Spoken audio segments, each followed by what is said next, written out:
Hello વિદ્યાર્થી મિત્રો, આજે આપણે ભણીશું ચેપ્ટર નંબર 1 ની અંદર વિદ્યુતભાર અને વિદ્યુત ક્ષેત્રનો 6થા નંબરનો MCQ. બરાબર છે. એમાં શું કીધું છે કે બે બિંદુવત વિદ્યુતભારો Q4Q અને -Q વચ્ચેનું અંતર R છે. કેટલું અંતર છે? બે વિદ્યુતભારો વચ્ચેનું અંતર R છે. આ બંને વિદ્યુતભારોની બરાબર વચ્ચે એક ત્રીજો વિદ્યુતભાર પ્લસ Q કેપિટલ Q મૂકવામાં આવે છે. જો વિદ્યુતભાર -Q પર લાગતું પરિણામી બળ શૂન્ય હોય તો Q કેટલો થાય? ઓપ્શન આપણી પાસે છે: A -Q, B Q, C -4Q અને D છે 4Q. બરાબર. તો આપણે અહીંયા આગળ આપણે ક્વેશ્ચન વાંચતા જઈએ અને કરતા જઈએ. એમાં કીધું છે બે બિંદુવત વિદ્યુતભારો 4Q અને -Q વચ્ચેનું અંતર R છે. એટલે આપણી પાસે અહીંયા આગળ 4Q અને આ -Q, આ બે બિંદુવત વિદ્યુતભારો વચ્ચેનું અંતર આપણી પાસે છે R. બરાબર. હવે શું કીધું છે કે બંને વિદ્યુતભારો વચ્ચે કોઈ ત્રીજો વિદ્યુતભાર Q મૂકવામાં આવે છે. એટલે કે આપણે અહીંયા આગળ સેન્ટરમાં વચ્ચે કેપિટલ Q મૂકીએ. બરાબર. તો હવે તેમની વચ્ચેનું અંતર કેટલું થશે? અહીંથી આટલું આખું R છે, તો અહીંયા આગળ R/2 અડધું થશે. બરાબર. અને અહીંથી આટલું R/2 થશે. બરાબર. અડધું થઈ જશે. તો અહીંયા આગળ એમ કીધું છે કે જો વિદ્યુતભાર -Q પર લાગતું પરિણામી બળ શૂન્ય હોય, એટલે -Q પર લાગતું પરિણામી બળ શૂન્ય હોય એટલે પહેલાં આપણે શું કરવું પડશે કે આખાનો વિદ્યુતબળ વત્તા Qથી -Q વચ્ચેનો વિદ્યુતબળ, એ બેનો સરવાળો શૂન્ય થશે પરિણામી વિદ્યુતબળ. એવું આપણને અહીં આગળ આપેલું છે. તો આપણે અહીં આગળ કેપિટલ Q શોધવાનું છે. ચાલો હવે આપણે કરીએ. લખીએ અહીં આગળ કે -Q પર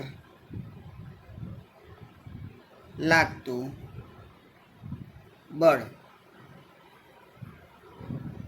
લખો કે કુલ બળ લખો. કેટલું થશે? અહીંયા આગળ F1 + F2 બરાબર 0 થશે. બરાબર. F1 + F2 બરાબર 0 થશે. હવે શું થશે? કુલ બળ બરાબર અહીંયા આગળ તમને ખબર છે કે K Q1 Q2 ના છેદમાં R², K Q1 Q2 ના છેદમાં R² પ્લસ F2નું બી સેમ એવું થશે કે K Q1 Q2 ના છેદમાં R² બરાબર 0. અહીંયા આગળ Q1 આપણને શું આપ્યો છે? 4Q. તો અહીંયા આગળ આપણે લખીશું 4Q.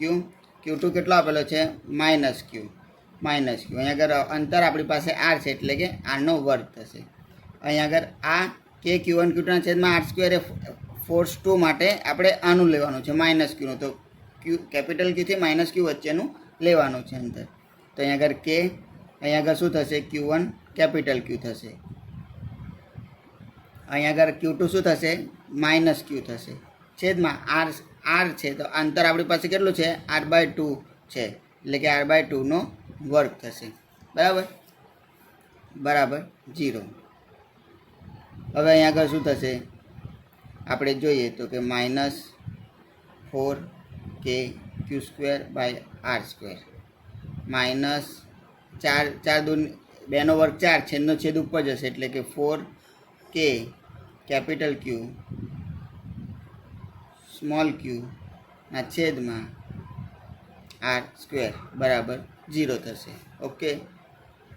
હવે શું થશે? આ માઇનસને બરાબરની સામે લઈ જઈએ તો પ્લસ થશે, એટલે કે આ -4K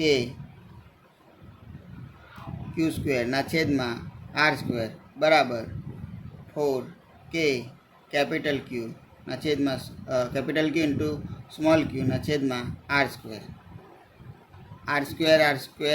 કેન્સલ થશે. 4Q બી કેન્સલ થશે. એટલે અહીંયા આગળ બચશે શું કે કેપિટલ Q સ્મોલ q ના છેદમાં -Q². બરાબર. એટલે અહીંયા આગળ આ Q સ્મોલ q નીચે જશે, એટલે અહીંયા આગળ કેપિટલ Q ના છેદમાં -સ્મોલ q² ના છેદમાં સ્મોલ q. એટલે અહીંયા આગળ શું થશે? હવે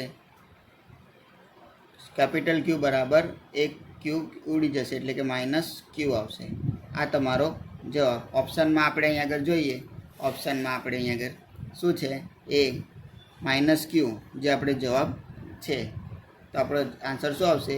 A -Q આપણો આન્સર આવશે. ઓકે, જો તમને આ વિડીયો ગમ્યો હોય તો તમે લાઈક કરજો અને તમે તમારા મિત્રોને શેર કરજો આ વિડીયો પસંદ આવ્યો હોય તો.